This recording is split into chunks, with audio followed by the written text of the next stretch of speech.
people, no be small thing. Tension increases as ECOWAS ultimatum deadline expires without compliances from Niger Republic. We just hope that best approach should be followed so that everything will be settled amicably. Now listen to this analysis and let me know what you think on the comment section, guys.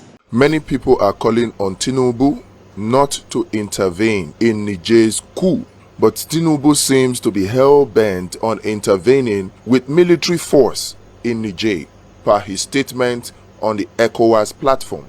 And then we were told that he has written a letter to seek for the National Assembly's consent or approval for Tinubu to take Nigeria to war against Niger, using military force to remove the military junta in Niger. But as Akpabio, the Senate president, read the letter on the floor of the Nigerian Senate, he claimed those who were stating that Tinubu wrote to request approval to take Nigeria to war were wrong.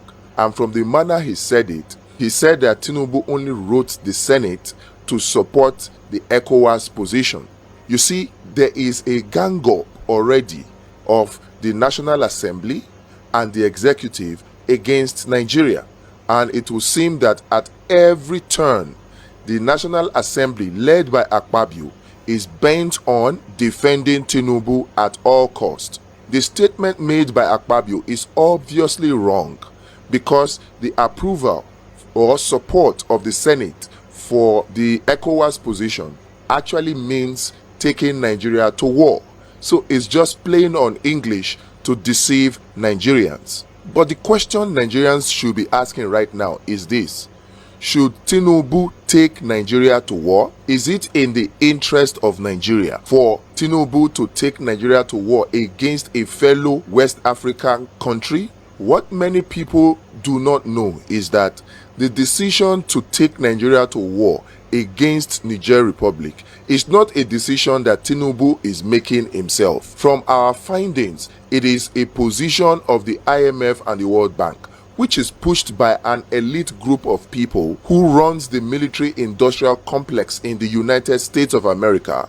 This group of persons are the ones pushing the hand of Tinubu to do this military intervention at all costs. But should Tinubu really cave in to the pressures of the IMF and the World Bank, cave in to the pressures of this elite group of the US-led West? It is not in the interest of Nigeria. Number one, because our economy is already bleeding. Nigerians are already suffering.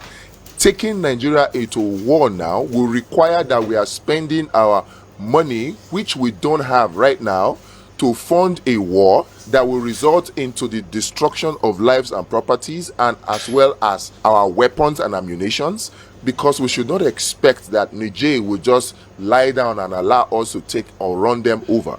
They are going to get backup either from Russia or from the same America.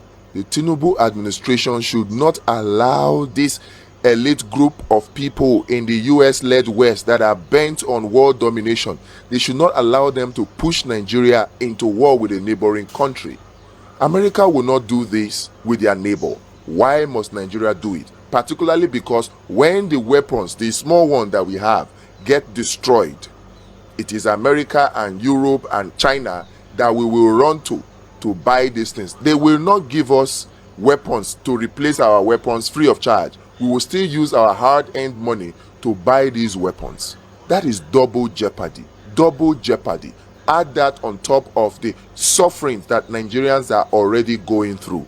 The IMF and the World Bank are pushing these positions to solidify their world domination and post-imperialist stand.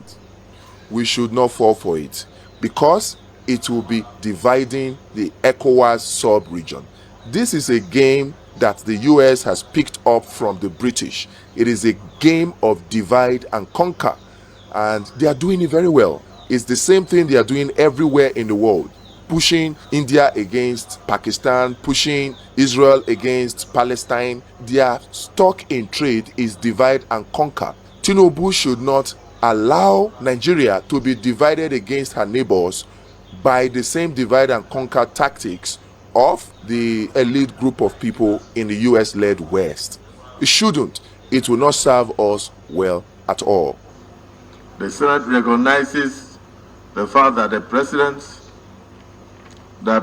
Tinubu, by virtue of his correspondence, had not asked for approval of the Parliament or approval of this Senate to go to war has been erroneously suggested in some quarters. Rather, Mr. President and Commander-in-Chief had expressed, and I quote, a wish to respectfully solicit the support of the National Assembly in the successful implementation of the ECOWAS resolutions as outlined in the said communications. The Senate pledges the total support of the Senate and by extension the National Assembly to the ECOWAS leadership under President Bola Ahmed Tinubu in resolving the political situation in Niger and returning the country to democratic governance in the nearest future. The Senate pledges the total support. The Senate pledges the total support.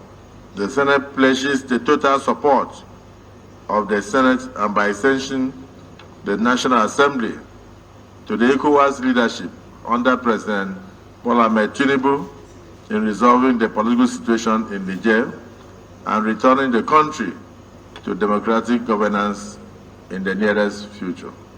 Is this a true reflection of what transpired in the closed session? Those who are in support say aye. Those who are against say nay. The ayes have it.